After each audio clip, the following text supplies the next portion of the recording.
Assalamualaikum kakak-kakak dan adik-adik yang manis. Sudah siap dengar cerita lagi? Kali ini Bunda mau baca lagi buku 33 Binatang Paling Heboh karya Indah Hanako yang berjudul Dan Lili Pun Tak Berdaya. Kisah ini bercerita tentang buaya dan burung Egyptian plover. Oke, duduk manis, siap baik-baik ya. Lili memperhatikan bagaimana seekor burung kecil hinggap di ujung hidung Hugo. Lili dan Hugo adalah saudara sepupu. Keduanya buaya. Hugo lebih tua dari Lili. Tubuhnya pun jauh lebih besar. Lili melihat Hugo dan burung Egyptian plover itu berbincang akrab. Sesekali mereka tertawa. Entah apa yang dibicarakan, Lili tidak tahu pasti. Jarak antara mereka memang agak jauh. Lagi pula, Hugo dan burung bernama Pop itu berbicara dengan suara rendah. Pemandangan seperti itu tidaklah asing bagi Lili dan penghuni sungai itu. Hampir setiap hari, Pop dan teman-temannya datang ke situ.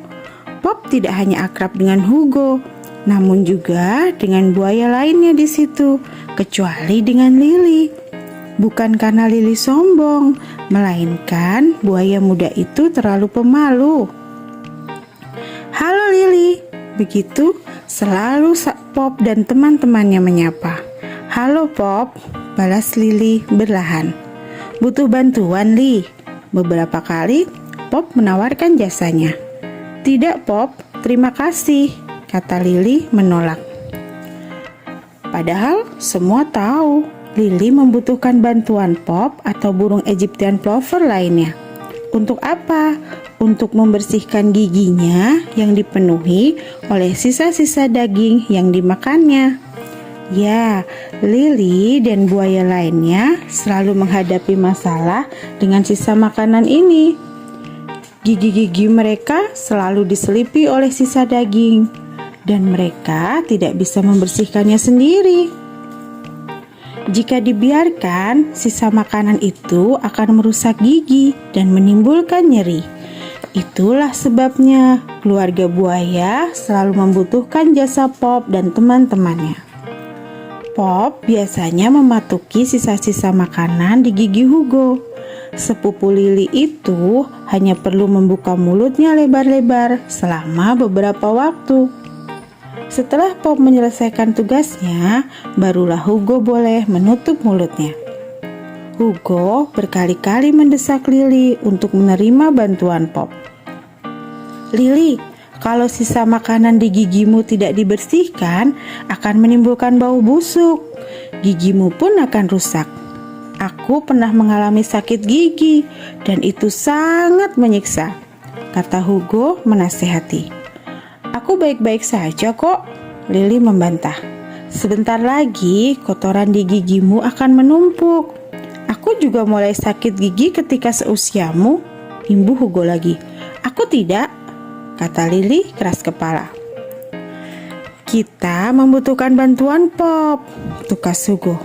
Tidak hanya Hugo, ibu dan keluarganya pun sudah membujuk Lili untuk meminta bantuan Pop membersihkan gigi-giginya. Akan tetapi, Lili tetap menolak. Dia merasa tidak nyaman membiarkan seekor burung kecil berada di dalam mulutnya. Bagaimana kalau dia lupa dan bahkan mengatupkan rahangnya? Bagaimana kalau suatu ketika Pop malah tergigit? Atau apa jadinya kalau Pop malah tertelan tanpa sengaja? Memikirkannya saja sudah membuat Lili takut. Tapi akhirnya Lili harus menyerah juga. Seperti yang sudah diramalkan Hugo, dia mulai merasakan nyeri di giginya.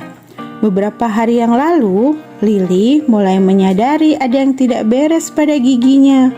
Awalnya hanya timbul rasa nyeri sesekali. Lili pun mengabaikannya. Belakangan, rasa nyeri itu semakin sering dan kian mengganggu. Buaya itu sampai tidak mampu lagi mengunyah makanan. Semua itu tidak luput dari perhatian buaya lain. "Kamu kenapa, Li?" Tanya ibunya dengan cemas. Lili tahu ibunya sangat menyayanginya. Jika tahu dirinya sedang sakit gigi, ibunya pasti akan merasa sangat cemas. Lili tidak mau ibunya mengkhawatirkan dirinya. "Aku tidak apa-apa, Bu," ucapnya berdusta. "Sepertinya kamu tidak makan sejak kemarin." Ibunya menatap Lili. "Apakah kamu sakit?" Lili mencoba tersenyum. "Aku masih kenyang, Bu." Tapi Hugo langsung tahu kalau Lili sedang sakit gigi. Dia melihat beberapa kali Lili mengernyit kesakitan. "Gigimu sakit kan? Ayolah, jangan bohong, aku tahu," tebak Hugo. Sepertinya Lili tidak punya pilihan selain mengangguk pasrah. "Shh, jangan bilang ibu ya." "Aku tidak mau ibu cemas," pinta Lili. Hugo tampak berpikir sebentar. "Baiklah, tapi dengan satu syarat." Lili cemberut. "Apa?" "Kamu harus membiarkan Pop menolongmu," tukas Hugo penuh kemenangan. Tanpa menunggu persetujuan Lili, buaya raksasa itu memanggil Pop yang sedang bercanda dengan buaya lain. "Ada apa?" tanya Pop. "Lili membutuhkanmu. Maukah kamu membersihkan giginya?" tanya Hugo. Pop menggerakkan kepalanya dengan gembira. "Tentu saja. Ayo Lili, buka mulutmu." Lili terpaksa menurut karena tidak punya pilihan lain. Apalagi rasa nyeri di giginya makin menjadi. Meski Lili tidak yakin Pop bisa benar-benar membebaskannya dari rasa sakit. Awalnya, Lili merasa geli karena ada burung kecil yang bergerak lincah di dalam mulutnya. Begitu juga ketika Pop mulai mematuki gigi-giginya. Lili begitu tegang hingga tidak berani bergerak sama sekali. Beberapa menit kemudian, Pop sudah selesai dengan tugasnya. Ajaib, Lili merasa masalah giginya langsung hilang. Tidak ada lagi rasa nyeri yang mengganggu dan membuatnya tidak bisa makan itu. "Bagaimana?" tanya Hugo ingin tahu. Lili tersenyum. "Gigiku tidak sakit lagi." Lalu dia berpaling kepada Pop. "Terima kasih Pop," katanya malu. Pop tertawa. "Tidak masalah Li, mulai sekarang aku akan selalu membantu membersihkan gigi-gigimu." Nah, kakak-kakak dan adik-adik yang manis, kita bisa belajar dari cerita ini. Harus rajin gosok gigi ya, setiap pagi, sore, dan sebelum tidur. Jangan simpan kotoran di gigi supaya gigi kita tidak sakit.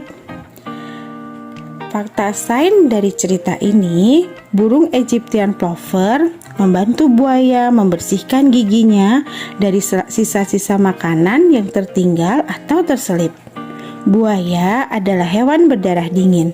Mereka mendapatkan energi dari sinar matahari sehingga selalu berjemur di pagi hari. Buaya telah hidup bersama dinosaurus sejak 200 tahun silam. Tonjolan di punggung buaya merupakan lusinan tulang kecil yang disebut osteodermis. Sampai ketemu lagi. Assalamualaikum.